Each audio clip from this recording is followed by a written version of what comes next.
predictive policing would be implemented now would obviously involve artificial intelligence algorithms. So basically, you would have to ensure that those algorithms are as close to 100% accurate as possible, and none of them are. So invariably, this AI or a pre-crime AI may say that you are likely to commit a crime and you're not, but how do you argue with it? And a lot of the big, artificial intelligence thinkers in the security space, like Eric Schmidt, who ran the government's U.S. National Security Commission on Artificial Intelligence, he essentially argues that artificial intelligence is going to be, if not already, vastly superior to humans, and because of that, it thinks differently than humans and thus cannot explain itself to humans. It can't explain how it reaches a particular conclusion. But because we should, almost religiously believe that AI is much more intelligent than humans, that we should accept its conclusions without question. Definitely a good way for government to avoid accountability for all sorts of stuff with that type of logic. But as an aside, that would mean that if that's applied, that type of thinking is applied with an inaccurate AI in the law enforcement context, there's really no way to argue against it, because they'll be like, well, the algorithm says that you will. And you'll be like, but I won't. And how far do you think that would necessarily get you in the justice system? And there's all sorts of things that could factor into that. A lot of these algorithms are known to be racially biased against certain socioeconomic classes. A lot of the ones previously used for law enforcement, if you live in a particular neighborhood with a higher crime incident, you're deemed, just by living there, more likely to commit a crime, right? Even if you have no plans to do so. And so there's all sorts of factors that are considered by artificial intelligence, but ultimately take, human agency out of the equation. And I think that's quite obvious that that's troubling. There's also the fact that AIs are known to hallucinate and just make stuff up that isn't real. And there's been a lot of instances of that, particularly in the era of generative AI, where it's just, made answers that make no sense or like outright made stuff up in response to questions it's asked. That type of thing can happen with AI. And so,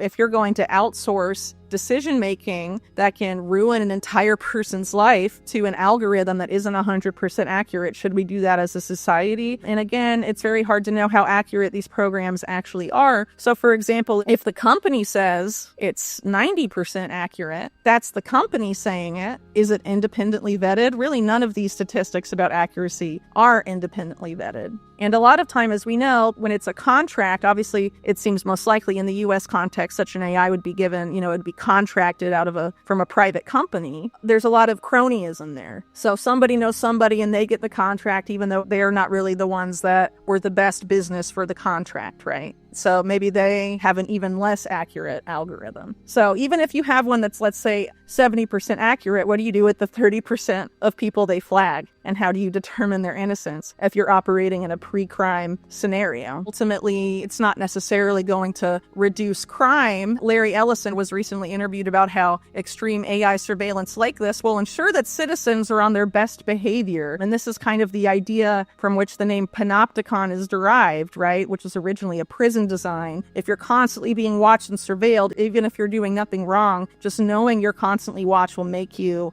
autocorrect your behavior, be on your best behavior always. But to me, that's inherently tyrannical and authoritarian and definitely against what a lot of American values and constitutional values. But a lot of these people in elite circles think very differently than that. So take, for example, someone like Larry Fink of BlackRock, who, as we know, has a lot of outsized influence on the world. His entire career has been devoted to minimizing risk in markets, right? Larry Fink has said that markets prefer totalitarian governments over democracies, which can be messy. Why? Because if it's a messy democracy, risk is higher. And if it's an authoritarian, tyrannical society, risk is lower. And so if you're an elite and you have all of this wealth that you want to keep and you never want to share, and you want to entrench your wealth and power, you have to think about, how do I maintain this with the lowest risk possible? And that inherently seems to be controlling everybody else and ensuring that you live in this society where your wealth is protected and there's not a lot of unseen risks, protests, or whatever things that could get in the way of your bottom line. So I think, again, these are things that people should consider when looking at these types of,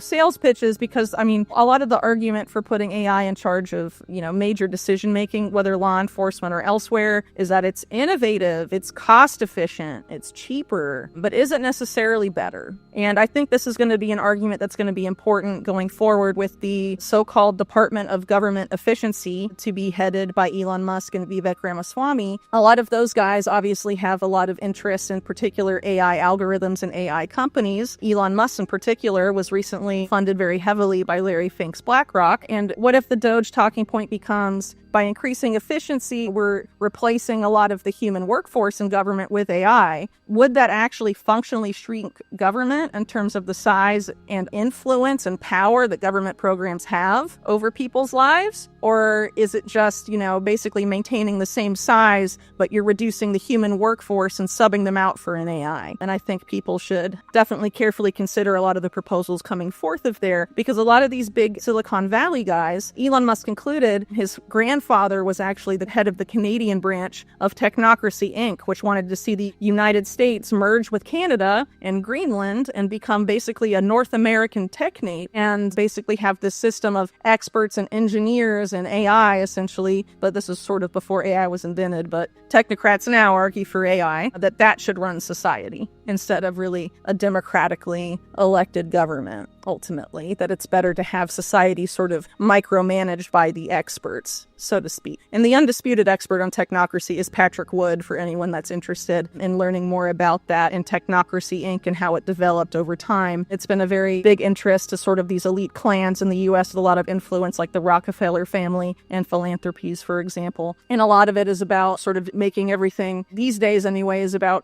this digital transformation stuff and making everything micromanageable by having everything be completely surveillable and having a lot of it be focused on individual energy usage. And the argument, of course, has been made with overlaps between that and plans for some sort of carbon market or carbon wallet. That's sort of a way to manage people's energy usage, which is what Technocracy had previously proposed. But a lot of these, Silicon Valley guys are very good at wrapping themselves in rhetoric that seems populist and saying things that are politically popular with certain demographics. But ultimately, they have visions for the future that they have laid out and definitely have conflicts of interest. Many of them are, military and intelligence contractors who also share kind of dystopian technocratic visions for the future. And I think people should consider that before being so trusting of them. So there is a lot of Malthusianism in the thoughts of people that developed, the so-called sustainable development agenda. And you can also see that in sort of manifest in some of the things that, some of these Silicon Valley technocrats have said. But a lot of the Silicon Valley guys are very into, transhumanism and the idea of an inevitable post-human future. I think it's inevitable if people resign themselves to the fact it's inevitable. And so having people being inundated with that claim by mass media that's also controlled by the Silicon Valley oligarchs that have that particular point of view can predispose us to sort of sleepwalk into that future. But I don't think it's inevitability at all, and that it's not necessary for humans to merge their brains with AI, for example, as Elon Musk argues, in order to survive as a species. I think that is just sort of fear-based marketing for, a product that he personally produces, Neuralink, but also other companies like BlackRock Neurotech, among others. Synchron, I think, is another one, are developing and are poised to commercialize in the near future. And I'm sure that will be sold to the public as an even more convenient version of the smartphone. It's in your brain. You don't even need to touch screens or buttons or look at anything,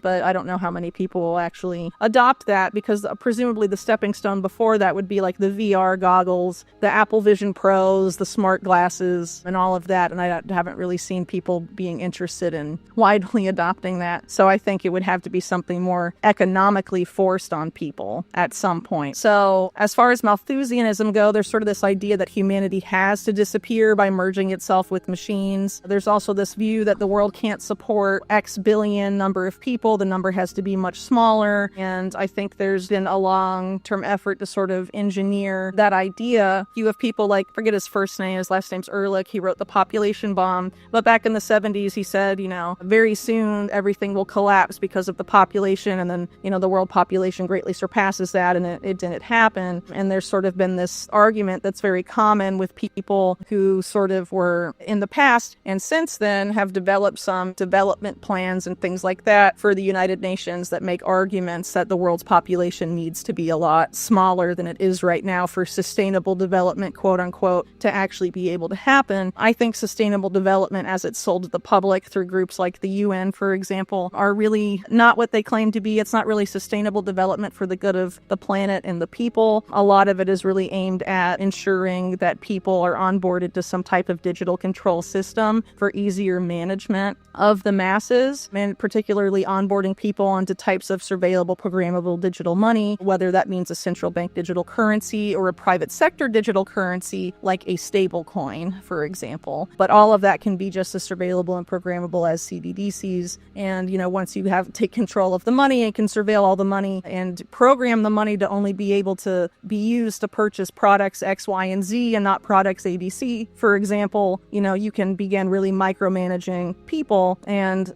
basically what type of economic activity people at any scale you want can engage in. And ultimately, if you limit through things like carbon taxes or carbon markets and things like that, or quotas on carbon, that's essentially a tax on how much family a household uses. And so if you, are greatly reducing the amount of energy that certain households can use, you're probably also limiting the size of the family that they can have, or the number of children they can have, and things like that. So there is a potential for that. And as I mentioned earlier, there are people that, historically at the UN have been arguing sort of for this reduction in population. For example, Julian Huxley, Aldous Huxley's brother, who was the founding president of UNESCO at the UN. He was president of the British Eugenics Society. In his opening speech as director of UNESCO, he argued that as it relates to eugenics directly, we need to make the unthinkable thinkable again. This is right in the aftermath of World War II. And you see a lot of that thinking, find its way into elite circles, including among elite figures in American politics like Henry Kissinger, who made it U.S. policy in the 1970s that population growth in the global South, particularly Latin America, was deemed a national security threat to the United States, which is quite astounding in and of itself. But that mentality hasn't really gone away. I think it's undergone different iterations, and a lot of it ultimately manifests not necessarily in trying to cull people or kill them, but in some type of control over people's economic means and energy usage at the end of the day. And I think that's why a lot of these areas that, for example, in that Kissinger memorandum were flagged as national security threats, them having a large population, they've been the most subjected to the debt slavery paradigm, most other places in the world, which obviously is going to economically impact people's way of life and how many children they can have, among other things. So, and I think if you look at people like Bill Gates, for example, there's a lot to be said about sort of how he has been influenced by, Malthusian thought in the past. And I think that's not just true of him. There's other figures as well, but there was a lot of reporting on that in the COVID era. Some of it I did as well as it relates to groups like the Wellcome Trust, for example, which is sort of like a Bill and Melinda Gates Foundation style thing, but based in the UK, comes out of the fortune of the company Burroughs Wellcome that made the AZT drug that became infamous during the 1980s and AIDS, among other products. But the Wellcome Trust has an historic, very close tie to, eugenics and eugenic-like thought and the idea of racial hygiene and all of this stuff that is obviously very messed up. They've been doing a lot of weird financing of stuff in the public health space, particularly in the global South, for some time. So I think a lot of that stuff does deserve careful consideration and scrutiny. And I think that obviously a lot of these elite figures don't see the masses as sort of being as valuable to the world as they are, and thus see them as more expendable. But that doesn't necessarily mean that there's plans to murder everybody. I think it's just more of an effort to sort of manipulate economic means and energy usage as a way to sort of force changes in population and changes in certain populations of particular demographics.